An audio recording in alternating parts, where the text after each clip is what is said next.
Lijep pozdrav, ja sam Anita Cvetnić, autorica sam kviza kojeg upravo gledate, Stotka. Cilj je doći do zbroja 100, tko prvi pobjednik. Za pitanja u današnjem kvizu zaslužna je jedna jedina Branka Novosel. Aloha Branka. Lijepi pozdrav svima. Branka je stručnjakinja za neuroedukaciju, dovela nam je mentalnu aritmetiku u Hrvatsku i danas, zahvaljujući tebi, imamo više od 30 Aloha centara diljem Hrvatske. Kakva si pitanja pripremila za naše natjecatelje? Ja bih rekla vrlo zanimljiva i vrlo zabavna. Sva ta pitanja su, pretpostavljam, iz područja tvoje ekspertize? Pa jesu, svakako. Ono što mene zanima je kako ljudski mozak funkcionira u poduci, u edukaciji, a to je vrlo široko područje i ja bih rekla izuzetno zanimljivo.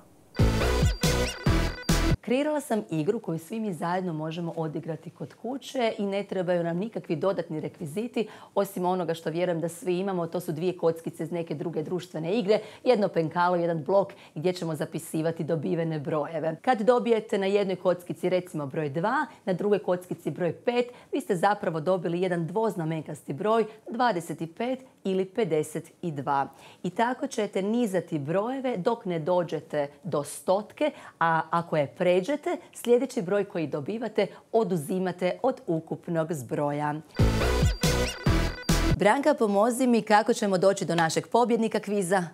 Pa evo, natjecatelji imaju 1 minutu i u toj prvoj minuti nadamo se da će uspjeti doći točno do broja 100.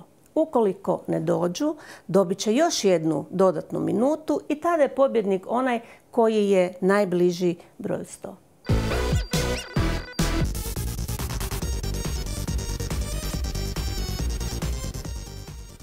Za bacanje kockice treba nam točan odgovor. Ivice, koja tvar ima ključnu ulogu u regulaciji našeg raspoloženja? Adrenalin ili serotonin? Serotonin.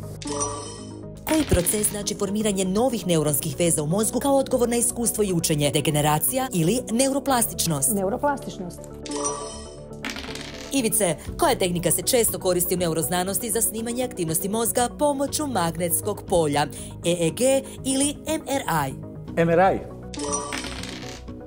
Koja tehnika učenja uključuje ponavljanje gradiva u određenim vremenskim intervalima radi jačanja dugotrajnog pamćenja? Kratki odmor ili sistematično ponavljanje? Sistematično ponavljanje.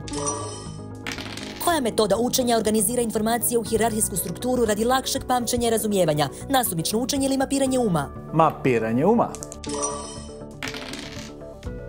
Koja tvar igra ključnu ulogu u osjećaju zaljubljenosti i povezivanju s partnerom? Oksitocin ili endorfin? Pod A, oksitocin.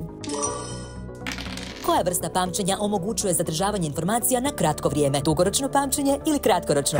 Kratkoročno pamćenje. Koji je naziv za proces prijenosa informacija iz kratkoročnog u dugoročno pamćenje? Reprodukcija ili konsolidacija? Reprodukcija. Ivice, koja znanstvena disciplina proučava oblike, brojeve i prostor? Fizika ili matematika? Fizika. Koji je organ u tijelu odgovoran za obradu informacija i donošenje odluka? Srce ili mozak? Mozak. Koja vještina omogućuje fokusiranje na zadatak unatoč vanjskim smetnjama? Multitasking ili koncentracija? Koncentracija. Koji pristup promiče svjesnost trenutka i prisutnost u sadašnjem trenutku? Opuštanje ili mindfulness? Pod B, mindfulness. Joker, zbraja jednu kockicu. Yes, dobila sam 3, imam stotku. Čestitam. Hvala. Prijavila sam se na ovaj projekt jer volim avanture. Popriličan je iskorak iz mog uobičajenog. Bilo je jako zabavno stajati pred kamerama. Nadam se da će se i vama svidjeti i pogledajte što smo sve snimili.